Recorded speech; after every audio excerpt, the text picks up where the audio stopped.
Assalamualaikum warahmatullahi wabarakatuh. Perkenalkan, nama saya Cieng Aplorenza, NIM 20041195. Baiklah, di sini saya akan menjelaskan tentang hasil resume saya pada jurnal atau artikel yang berjudul Organization Development in Public Agency Perspective on Theory and Practice oleh Robert T. Golembowski. Di mana pada latar belakang dari jurnal tersebut yang sudah saya resume, yaitu latar belakang yaitu menurut John V. Garner mencerminkan kepastian dan kehati-hatian, yaitu yang mungkin paling membutuhkan inovasi adalah perusahaan itu sendiri. Menurutnya, yang dibutuhkan oleh setiap perusahaan dan setiap organisasi adalah sebuah pembaruan yang terus-menerus, yang dapat melihat seluruh organisasi sebagai sebuah sistem yang membutuhkan inovasi yang berkelanjutan. Perubahan organisasi yang terencana adalah penekanan yang berkembang pada pengembangan organisasi atau OD. Selanjutnya, istilah pengembangan organisasi memiliki arti strategi pendidikan ulang yang normatif, yang dimaksud untuk memengaruhi sistem kepercayaan, nilai, dan sikap dalam organisasi sehingga dapat beradaptasi lebih baik terhadap laju perubahan yang dipercepat dalam teknologi, lingkungan, industri, dan masyarakat secara umum. Mengubah sikap atau nilai, memodifikasi perilaku, dan mendorong perubahan dalam struktur dan kebijakan adalah 3 tujuan utama program OD atau pengembangan organisasi. Yang pertama, yaitu kita menjelaskan tentang tipe dalam jurnal ini atau artikel ini. Itu tipe program OD bertumpu pada fondasi konseptual yang serupa, yaitu gabungan dari berbagai hal berupa temuan empiris yang landasannya mengatur bagaimana organisasi seharusnya efektif atau dapat diterima secara moral. Program OD berfokus pada bagaimana kepelatihan, kepekaan, atau teknik terkait dapat mendorong keterbukaan yang lebih besar, kepercayaan, dan tanggung jawab bersama berdasarkan persiapan sosial dan psikologi. Seperti itu, program OD dapat berkembang secara beragam. Yang kedua, yaitu karakter. Pertama, kesopanan yang biasa mengharuskan pegawai negeri yang berdedikasi yang terkena dampak untuk menyelesaikan karir mereka dengan tenang atau dengan cara tradisional, daripada menjadi sasaran dari program yang tidak diinginkan yang dianggap memiliki nilai yang bermasalah. Kedua, penggunaan pelatihan kepekaan dalam program OD diremehkan karena dianggap melanggar privasi anggota organisasi atau lebih buruk lagi. Yang ketiga, itu variasi.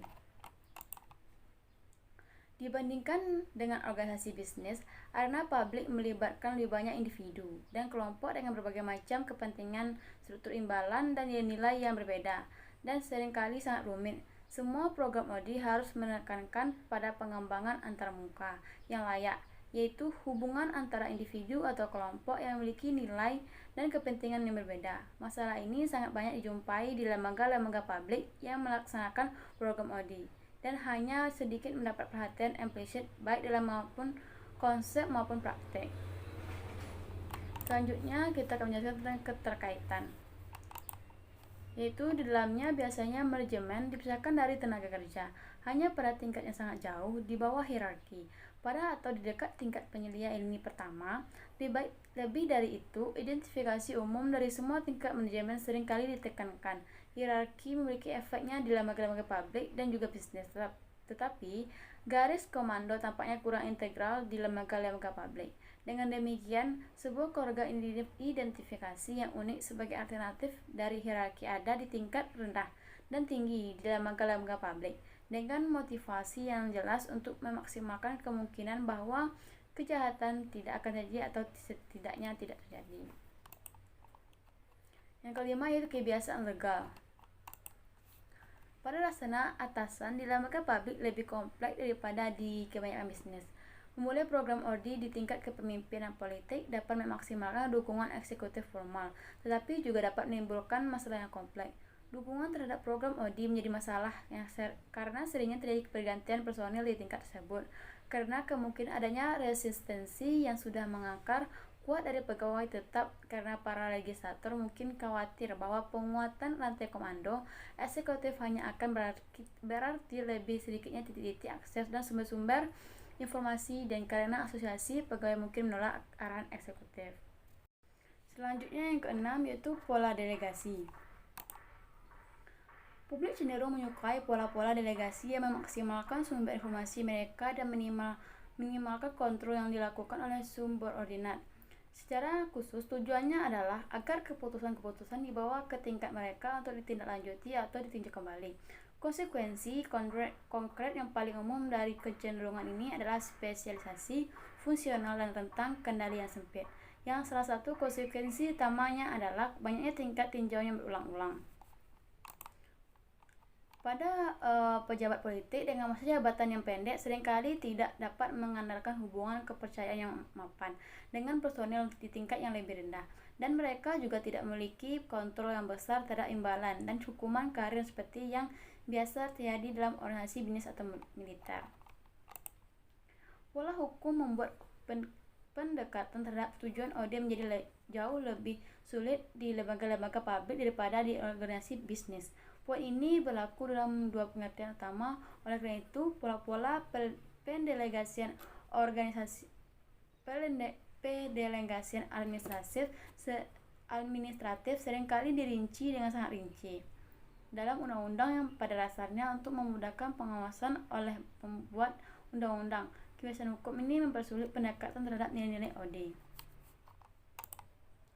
Tujuan OD yang kedua di atas berusaha dicapai yaitu pertama untuk melengkapi otoritas yang terkait dengan peran atau status dengan otoritas pengetahuan dan kompetensi. Hal ini sulit dilakukan jika pola pendelegasian ditentukan dalam undang-undang.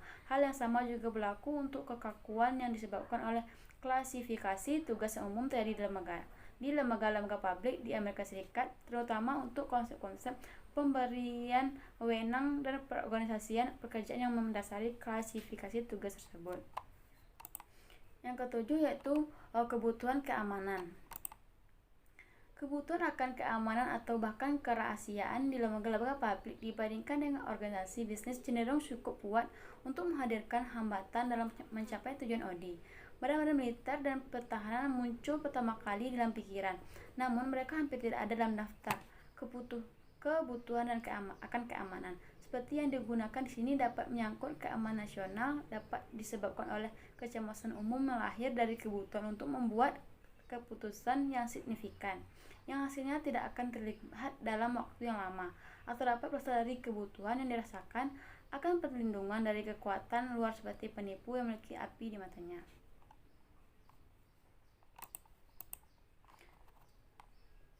Yang ke-8 yaitu prosedur peraturan dan kehati-hatian.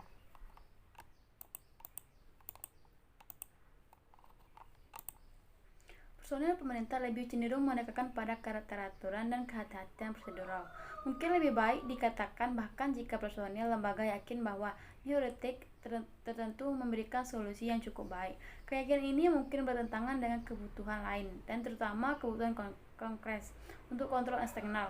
Sebagai contoh, pemeriksaan voucher yang sama secara luas diterima sebagai pendekatan administratif yang cukup efisiensi jauh sebelum publik yang relevan di Kongres, dan kantor akuntansi umum mengakuinya sebagai sesuatu yang tepat untuk tujuan pengandalian mereka.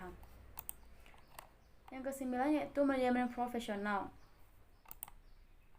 Konsep manajemen profesional kurang berkembang di arena publik dibandingkan dengan arena bisnis. Secara Kongres namun bermanfaat. Kejadian yang sering terjadi pada sekolah bisnis dan sekolah administrasi publik menunjukkan kesimpulan tersebut, seperti halnya gagasan Jacksonia yang berada jauh di dalam akar kebijakan dasar kepegawaian publik kita. Sebagai contoh, gagasan yang sistem karir yang telah menjadi gagasan yang sulit untuk dikembangkan di negara ini di tingkat federal.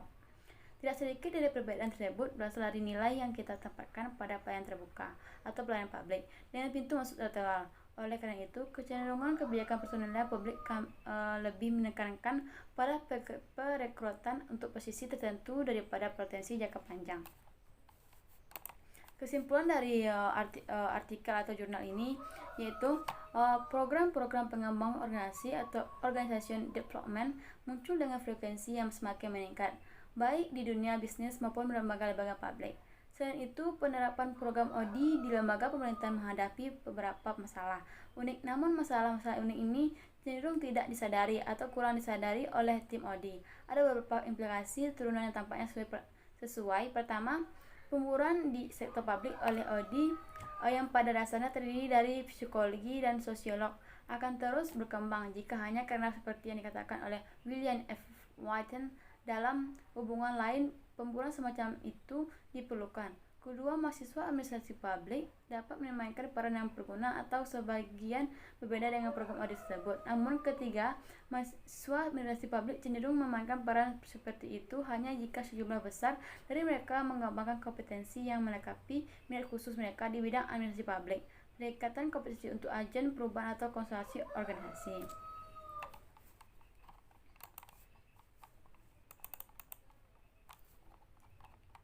Baiklah, hanya itu yang dapat saya sampaikan. Lebih kurang mohon dimaafkan. Saya akhiri. Wassalamualaikum warahmatullahi wabarakatuh.